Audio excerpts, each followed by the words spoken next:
ನಾವು ರಿಪಬ್ಲಿಕನ್ ಸಂಘಟನೆಯ ನಾಯಕ ವೃಂದದವರಿಂದ ಅದಕ್ಕಿಂತ ಮೊದಲಿಗೆ ನನ್ನ ಗುರುಗಳಾದಂಥ ನನ್ನ ಹೋರಾಟದ ಹಾದಿ, ನನ್ನ ಹೋರಾಟದ ಬೆಳಕು, ನನ್ನ ಹೋರಾಟದ ಹಾದಿಗೆ ಬೆಳಕಾಗಿದ್ದಂಥ ನನ್ನ ದಿವಂಗತ ನಮ್ಮ ಜಗದೀಶೇಖರನ್ ಅವರ ಪಾದ ಕಮಲಗಳಿಗೆ ಈ ಸಂದರ್ಭದಲ್ಲಿ ನಾನು ಕೋಟಿ ಭೀಮನ ನಮನಗಳನ್ನು ನಾನು ಸಲ್ಲಿಸ್ತೇನೆ. ಅವರ ನಮನಗಳಿಗೆ ನನ್ನ ಹೋರಾಟಕ್ಕೆ ಶ್ರೀರಕ್ಷೆ ಅಂತ ನಾನು ಭಾವಿಸ್ತಾ ಅವರಿಗೆ ಮತ್ತೊಂದು ಬಾರಿ ನಮ್ಮ ಗುರುಗಳಾದ ಜಗದೀಶೇಖರನ್ ಪಾದ ಕಮಲಗಳಿಗೆ ಸಂದರ್ಭದಲ್ಲಿ ಮತ್ತೊಂದು ಬಾರಿ ಕೋಟಿ ಭೀಮನಗಳನ್ನು ನಾನು ಸಲ್ಲಿಸ್ತಾ ಈ ದಿನ ಈ ಪತ್ರಿಕೆ ಹೇಳಿಕೆ ಅಂತ ಏನಂತ ಹೇಳಿದ್ರೆ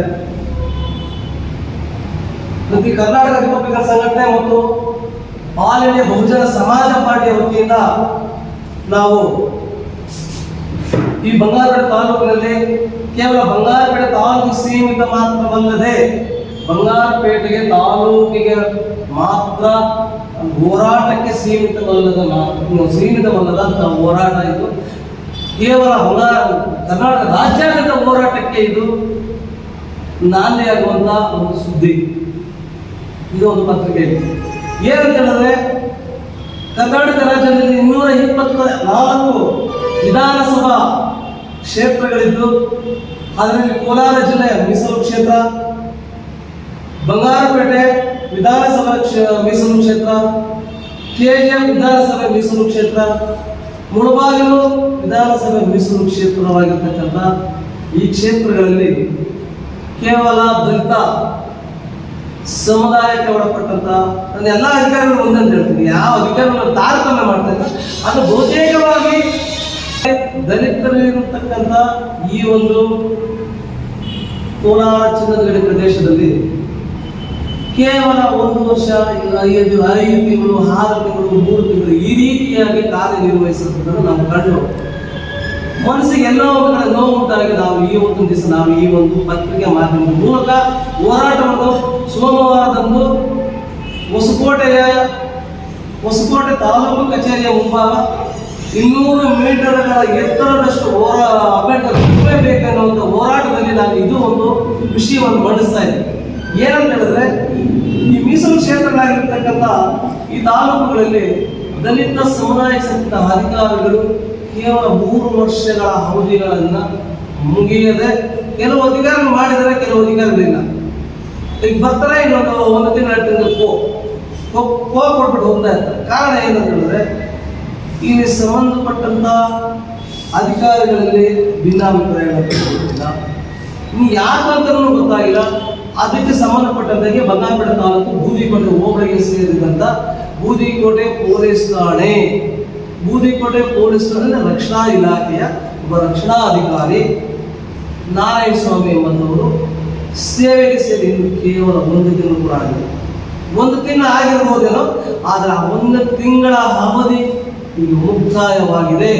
ವರ್ಗಾವಣೆ ಎನ್ನುವಂಥದ್ದನ್ನ ಕೇಳ್ಪಟ್ಟಿದ್ದ ಕಾರಣದಿಂದಾಗಿ ನಾವು ಇದನ್ನು ಮಾನ್ಯ ಗೌರವಾನ್ವಿತ ಪೊಲೀಸ್ ಮಹಾನಿರ್ದೇಶಕರಿಗೆ ತಾಕುವಂತೆ ನಾವು ಈ ಒಂದು ಮಾಧ್ಯಮದ ಮೂಲಕ ನಾವು ಪ್ರಸ್ತುತಪಡಿಸ್ತೇವೆ.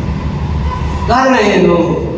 ನಾರಾಯಣ ಸ್ವಾಮಿ ಬಂದು ಈಗಾಗಲೇ ಈ ಮೀಸಲು ಕ್ಷೇತ್ರದಲ್ಲಿ ಕೇವಲ 1 ತಿಂಗಳು ಕೆಲಸ ಮಾಡಿ ಬೇರೆಡೆಗೆ ವರ್ಗಾವಣೆ ಅಂತ ಹೇಳಿದ್ರೆ ಇನ್ನು ಕೋಲಾರ ಜಿಲ್ಲೆ ಲೋಕಸಭೆ ಚುನಾವಣೆಯಲ್ಲಿ ಲೋಕಸಭೆಗೆ ಮೀಸಲು ಕ್ಷೇತ್ರವಾಗಿರ್ತಕ್ಕಂಥ ಈ ಒಂದು ಕೋಲಾರ ಜಿಲ್ಲೆಯಲ್ಲಿ ಇನ್ನು ಎಂಥ ಅಧಿಕಾರಿಗಳು ಬೇಕು ಅನ್ನುವಂಥದ್ದು ನಾನು ಈ ಒಂದು ದಿವಸ ಮಾಧ್ಯಮದ ಮೂಲಕ ಪ್ರಶ್ನೆ ಮಾಡ್ತೇನೆ, ಅಧಿಕಾರಿಗಳನ್ನು ಪ್ರಶ್ನೆ ಮಾಡ್ತೇನೆ. ಯಾಕಂತ ಹೇಳಿದ್ರೆ 1 ತಿಂಗಳ ಕಾಲಾವಧಿ ಬೇರೆ ಯಾರೋ ಎಲ್ಲಿಂದನೋ ಬರ್ತಕ್ಕಂಥ ಅಧಿಕಾರಿಗಳಿಗೆ ನಾವು ಪ್ರಾತಿನಿಧ್ಯ ಕೊಟ್ಟರೆ ಇಲ್ಲಿ ಏನು ಗೊತ್ತಿರ್ತಕ್ಕಂಥ ಅಧಿಕಾರಿಗೆ ಎಷ್ಟು ಮಾತ್ರ ಇಲ್ಲಿ ಕಾರ್ಯನಿರ್ವಹಿಸಬಲ್ಲರು. ದಯವಿಟ್ಟು ಮಂದಟ್ ಮಾಡ್ಕೋಬೇಕು ಸಂಬಂಧಪಟ್ಟಂತ ಅಧಿಕಾರಿಗಳು. ಆದ ಕಾರಣದಿಂದಾಗಿ ಬೂದಿಕೋಟೆಯಲ್ಲಿ ಕಾರ್ಯನಿರ್ವಹಿಸತಕ್ಕಂಥ ಈ ನಾರಾಯಣ ಸ್ವಾಮಿ ಎಂಬುವರನ್ನ ನಿಯೋಜನೆಗೊಂಡಿರ್ತಕ್ಕಂಥ ಅವರನ್ನ ಅಲ್ಲೇ ಕಾಯಂ ಅಧಿಕಾರಿಯಾಗಿ ಅಲ್ಲೇ ಕೊಡಬೇಕು, ಅದೇ ಲೀನಾಗಿ ಮಾಡಬೇಕು. ಆದ ಕಾರಣದಿಂದಾಗಿ ನಾವು ಮಾನ್ಯ ಗೌರವಾನ್ವಿತ ಪೊಲೀಸ್ ರಕ್ಷಣಾ ಇಲಾಖೆಯನ್ನು ಮನವಿ ಮಾಡಿಕೊಂಡಿದ್ವಿ. ನಾವು ಇದನ್ನ ರಾಜ್ಯದಲ್ಲಿ ಹೋರಾಟಕ್ಕೆ ಹೋರಾಟದ ರಾಜ್ಯದ ಪೊಲೀಸ್ ರಕ್ಷಣಾ ಇಲಾಖೆ ಅಂದರೆ ಪೊಲೀಸ್ ಅಧಿಕಾರಿಗಳಲ್ಲಿ ರಕ್ಷಣಾ ಇಲಾಖೆ ನಮಗೆ ರಕ್ಷಣಾ ಕೊಡ್ತಕ್ಕಂಥ ರಕ್ಷಣಾ ಇಲಾಖೆಯನ್ನು ನಾನು ಮನವಿ ಮಾಡ್ತಾ ಇದ್ದೀವಿ. ನಾವು ಇದನ್ನು ಸೋಮವಾರದಂದು ಇದನ್ನು ಬಹುತೇಕ ಎಲ್ಲ ಸಂಘಟನೆಗಳು ಕೂಡ ಮಾಡಬೇಕಂತ ನಿರ್ಧರಿಸಿದ್ದೀವಿ. ಅದನ್ನು ಮಾಡ್ತೀವಿ. ಆ ಮಾಡಲಿಕ್ಕೆ ನಮ್ಮ ಈ ಒಂದು ಕರ್ನಾಟಕ ರಿಪಬ್ಲಿಕ್ ಸಂಘಟನೆ ಮತ್ತು ಬಹುಜನ ಸಮಾಜ ಪಾರ್ಟಿಯ ನಾಯಕರಾದಂಥ ನಮ್ಮ ಚಿಂಟು ಟಿ ರಾಮಚಂದ್ರ ಆಗಮಿಸಿದ್ದಾರೆ. ಇನ್ನೂ ಬರಬೇಕಾದ್ರೆ ನಮ್ಮ ನಾಯಕರುಗಳು ಕರ್ನಾಟಕದಲ್ಲಿ ಬಂದಿದ ನಮ್ಮ ಅಂಬೇಡ್ಕರ್ ಸ್ವಾಭಿಮಾನಿ ಸಂಘಟನೆಯ ಜಿಲ್ಲಾಧ್ಯಕ್ಷರು ನಮ್ಮ ಕೋಟರಾಮ್ ಸರ್ ಅವರ ಶಿಷ್ಯರು ನಮ್ಮ ಮುನ್ರಾಜ್ ಅವರು ಆಗಮಿಸಿದ್ದಾರೆ. ಇವರೆಲ್ಲರೂ ಸೇರಿ ನಾವು ಈಗ ನಾರಾಯಣ ಸ್ವಾಮಿ ಗೋಲಿಕೊಂಡಿಂದ ಏನು ಕಾರ್ಯನಿರ್ವಹಿಸಿದ್ರು ಪೊಲೀಸ್ ಸದಸ್ಯರು ಅವರ ಅಲ್ಲೇ ಕಾಯಂ ಅಧಿಕಾರಿಯಾಗಿ ಮುಂದುವರಿಬೇಕು. ಕೇವಲ 3 ವರ್ಷಗಳ ಕಾಲ 3 ವರ್ಷಗಳಿಂದ 2 ವರ್ಷಗಳ ಕಾಲ ಒಬ್ಬ ಮೀಸಲು ಕ್ಷೇತ್ರದಲ್ಲಿ ಕಾರ್ಯನಿರ್ವಹಿಸತಕ್ಕಂಥ ಅಧಿಕಾರಿಗೆ ಒಬ್ಬ ದಲಿತ ಸಮುದಾಯದವರಿಗೆ ಮೊದಲ ಆದ್ಯತೆ ನೀಡಬೇಕು.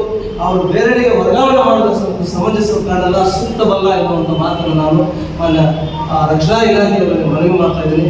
ಮತ್ತು ನನ್ನ ಮನವಿನೂ ಮಾಡ್ತಾ ಇದ್ದೀನಿ, ಜೊತೆಗೆ ಮನವಿನೂ ಕೊಡ್ತಾ ಇದ್ದೀನಿ, ಅಧಿಕಾರಿಗೆ ಮನವಿನೂ ಕೊಡ್ತಾ ಇದ್ದೀವಿ. ನಾವು ಸೋಮವಾರದಂದು ಒಂದು ಹೋರಾಟ ಇದೆ. ಅಂಬೇಡ್ಕರ್ ಪ್ರತಿಮೆಗೆ ಮುರುಗೇಶ್ ಅವರು ನಮ್ಮನ್ನು ಒಬ್ಬ ಅತಿಥಿಯಾಗಿ ಗೆಸ್ಟ್ ಆಗಿ ಕರೆದಿದ್ದಾರೆ. ನಾವು ಸಹ ಅದಕ್ಕೆ ಒಬ್ಬ ಸಂಘಟನಾಕಾರರಾಗಿ ಭಾಗವಹಿಸಿ ಅದರಲ್ಲಿ ಇದನ್ನು ಸಹ ಮಾಡಿಸ್ತಾ ಇದ್ದೀವಿ ಅಂತ ಹೇಳ್ಬಿಟ್ಟು ಈ ಸಂದರ್ಭದಲ್ಲಿ ನಮ್ಮನ್ನು ಮಾಧ್ಯಮದ ಮಿತ್ರರಲ್ಲಿ ಮನವಿ ಮಾಡ್ತಾ ಅದನ್ನು ಮಾಧ್ಯಮದ ಹೇಳಿಕೆಗೆ ಪ್ರಸ್ತುತಪಡಿಸ್ತಾ ಇದ್ದಾರೆ. ಜೈ ಹಿಂದ್, ಜೈ ಭೀಮ್, ಜೈ ಕರ್ನಾಟಕ.